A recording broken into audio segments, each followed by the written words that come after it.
Hello friends.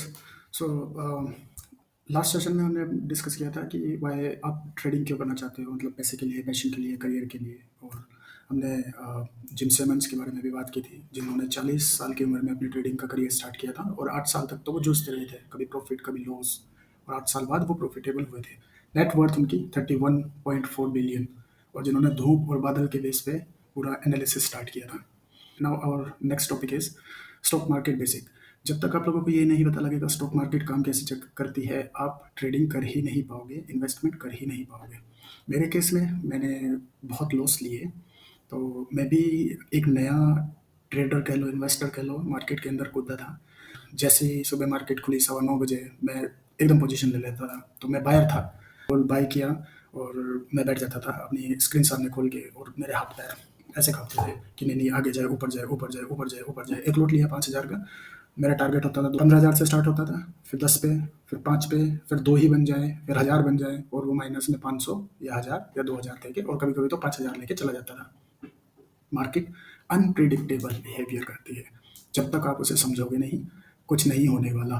तो अब मैं आपको समझाने वाला हूँ कि स्टॉक मार्केट क्या है। मैं आपको बहुत ही सिंपल लैंग्वेज में समझाऊंगा, हिंदी में समझाऊंगा कि स्टॉक मार्केट कैसे काम करता है। तो आप डेफिनेशन पढ़ सकते हो। Stock market consist of exchanges in which stock share and other financial securities of publicly held companies are bought and sold. जहाँ पे खरीदारी और लेनदारी होती है। देखो, व्यापार ऐसे ही होता है, कुछ आप बेचोगे, कोई खरीदेगा, तभी व्यापार चलेगा। आप सस्ता खरीदोगे, महंगा बेचोगे, आप प्रॉफिट में हो। आप महंगा खरीदोगे, सस्ता बेचोगे, आप लॉस में हो। ये है प्रॉफिट और लॉस। हमें यही मैनेज करके चलना है। चलिए, तो नेक्स्ट स्लाइड पे चलते हैं। लेट्स सपोज एक एग्जांपल लेते हैं, यशवीर। मैं अपना एग्जांपल ले लेता हूँ। मैं एक व्यापारी हूँ, और मेरे पास 10 लाख रुपए मैंने इन्वेस्ट कर दिया। 10 लाख में मैंने एक दुकान अपनी खोली। दुकान से मुझे क्या हो रहा है, 40,000 रुपये पर मंथ मैं कमा पा रहा हूँ। लेकिन मैं एक व्यापारी हूँ, तो मैं व्यापार के हिसाब से सोचता हूँ। तो मैंने क्या किया, मैंने अपने बिजनेस को मैं इंक्रीज करना चाहता हूँ। तो मैंने एक कोई कारीगर या कोई भी दुकान पे बैठने वाला हायर किया, और उसे दुकान पे बिठाया, उसे 10,000 रुपये पर मंथ दिया, और मैं फ्री हो गया। वो गले पे बैठ गया, मैं फ्री हूँ। अब मैं अपना अपना दिमाग चला रहा हूँ कि मैं उसे कैसे बिजनेस को आगे बढ़ाऊँ। मेरे पास ऑप्शन क्या था कि मैंने अपने रिश्तेदारों से, अपने दोस्तों से पैसे उठाए। वो पैसे उठाए, 1 करोड़ रुपया दे देते हैं। अगर आपके रिलेटिव्स, आपके फ्रेंड लॉयल हैं, आप पे विश्वास करते हैं, आप अच्छे आदमी हो, आपका व्यापार अच्छा चल रहा है, तो आपको पैसे सब देंगे। 1 करोड़ रुपये मैंने लिया, 10 शॉप मैंने ओपन कर दी। लेकिन वही व्यापारी माइंडसेट के साथ मैं आगे बढ़ रहा हूँ। मुझे 10 शॉप पे नहीं रुकना। अरे भाई, जैसे रिलायंस फ्रेश है, और भी आप आउटलेट देख लो, एशियन पेंट्स है, और जूडियोस है, कुछ भी है, आप देखो कितने हर शहर में शोरूम है ना। तो वो व्यापारी माइंडसेट होता है, वो एक जगह नहीं रुकता, वो अपने व्यापार को एक्सपेंड करेगा, बढ़ाएगा। तो अब मेरी महीने की अर्निंग है 2.5 लाख रुपए 10 शॉप से। मैं क्या करता हूँ, 10 शॉप पे 10 आदमी रख देता हूँ। अभी मैं अपना बिजनेस फिर से इंक्रीज करना चाहता हूँ। मैं हर शहर में अपनी दुकान खोलना चाहता हूँ, और 1,000 दुकान का मेरा आंकड़ा है कि मुझे 1,000 दुकान खोलनी है। लेकिन 1,000 दुकान खोलने के लिए मुझे 100 करोड़ रुपए चाहिए। कोई नहीं दे पाएगा, ना मेरा दोस्त, ना मेरा रिश्तेदार, कोई नहीं देगा, क्योंकि 100 करोड़ बहुत बड़ा अमाउंट है। 1 करोड़ दे पाएगा कोई आज के टाइम में? आज से पहले वो भी नहीं होता था। लेकिन 100 करोड़ भूल जाइए। अब मैं क्या कर सकता हूँ? अब मेरे पास 3 ऑप्शन है। इन्वेस्टर, या तो मैं इन्वेस्टर को लेके आऊँ, या मैं बैंक से लोन लूँ, या मैं आईपीओ डालूँ। वन बाय वन चलते हैं। इन्वेस्टर, इन्वेस्टर में क्या है, मुझे प्रमोटिंग होल्डिंग चाहिए। मैं ऊपर ऊपर से आपको बताऊंगा। इसके लिए बहुत सिरदर्दी है, और उसके बाद आपको उनको मैनेज करना है, मीटिंग्स करनी है, सबको साथ में लेके चलना है। तो लोग करते हैं, but it is not a good option. Loan में आए तो बैंक आपको 12 से 14% इंटरेस्ट रेट पे आपको दे देगा। अगर आपका व्यापार अच्छा है, आपके पास बैलेंस शीट है, और वो देख रहे हैं कि हाँ, आप बढ़ा पा रहे हो, पहले एक थी, फिर 10 दुकान हुई, अब आपका इतना आंकड़ा है, आपके पास फाइनेंशियल स्टेबिलिटी है, आप भागने वाले नहीं हैं, आपको लोन दे देंगे 12% पे।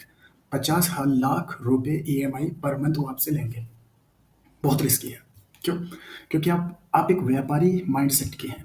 अगर मुझे व्यापार करना है, तो मुझे इन एक्सटर्नल इन्फ्लुएंसेस, जो ये मेरे सिर पे बर्डन है कि मुझे 50 लाख रुपए महीने का किसी को देना है, बैंक को देना है, तो वो मेरे लिए रिस्क है। मैं 50 लाख के बारे में सोचूंगा, मुझे रिपेमेंट के बारे में सोचना है, फिर मैं अपने बिजनेस के बारे में नहीं सोच पाऊंगा, मैं बिजनेस एक्सपेंड नहीं कर पाऊंगा। तो ये बहुत रिस्की है।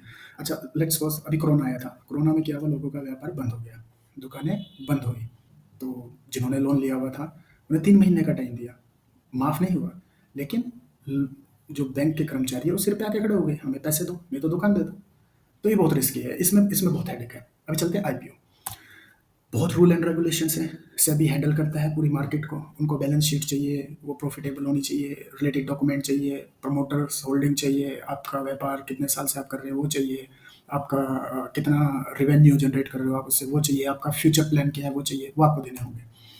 आपकी छोटी से छोटी डिटेल्स पे सेबी पूरी की पूरी जांच करेगी, ऑडिट भी कराते हैं आपका। ओके। सो उसके बाद आपकी कंपनी एनएससी और बीएससी में लिस्ट हो जाएगी। अब एक बार आपकी कंपनी एनएससी और बीएससी में लिस्ट हो गई, 100 करोड़ रुपए आपके लिए इकट्ठे करना कुछ भी नहीं है। क्योंकि लेट्स सपोज आपकी कंपनी सेटअप हो चुकी है, अब आपको 100 करोड़ चाहिए। आपने अपनी कंपनी के 1000 शेयर रिलीज कर दिए। अगर 1000 शेयर 100 आदमी भी खरीदें, 1000 करोड़ शेयर की बात कर रहा हूँ, 1000 शेयर नहीं, 1000 करोड़ शेयर आपने रिलीज कर दिए। अगर 100 आदमी भी उसे खरीदें तो 100 करोड़ आपको मिल गए। आईपीओ की फुल फॉर्म है इनिशियल पब्लिक ऑफरिंग। जो आपको लेट्स सपोज मेरा व्यापार है, मैंने जो अपने शेयर का आपको शेयर मतलब हिस्सेदारी आपको दे दी है। अभी हम खरीदते हैं, अगर मैं टाटा मोटर्स की बात करूं, मैंने शेयर खरीदे होंगे तो उसमें मेरी हिस्सेदारी है। 0.000001% ही सही, लेकिन हिस्सेदारी है। कंपनी ग्रो करेगी, मैं ग्रो करूंगा। कंपनी घाटे में है, मैं घाटे में। लेकिन कंपनी के ओनर को उससे कोई बर्डन नहीं है। अगर शेयर डाउन जा रहा है तो वो अप भी जाएगा मार्केट सिचुएशन के बेस में। तो यहाँ से इन्वेस्टर, व्यापारी बहुत ही अच्छे तरीके से पैसा लेकर और अपने व्यापार को एक्सटेंड कर सकता है। अभी अगर हम बात करें कोरोना के टाइम की, तो मार्केट डाउन गई थी। शेयर लेट्स सपोज 100 रुपये के शेयर की वैल्यू 2 रुपये हो गई। व्यापारी पे कोई फर्क नहीं पड़ा, वो अपने व्यापार पे फोकस करता गया। जैसे ही सिचुएशन ठीक हुई, वो 2 रुपये से दोबारा 200 रुपये पे जंप हो गया। लोगों ने होल्ड किया, जिसे बेचना है बेचा, जिसने रखे होल्ड रख के रखा उसने रखा। लेकिन व्यापार पे कोई फर्क नहीं पड़ा। तो ये तो है शेयर मार्केट। अभी हम ट्रेडिंग के बारे में बात करेंगे। अगर यहाँ तक किसी को कोई क्वेश्चन है प्लीज़ कमेंट, और मैं उसे क्लियर करने की कोशिश करूँगा। धन्यवाद।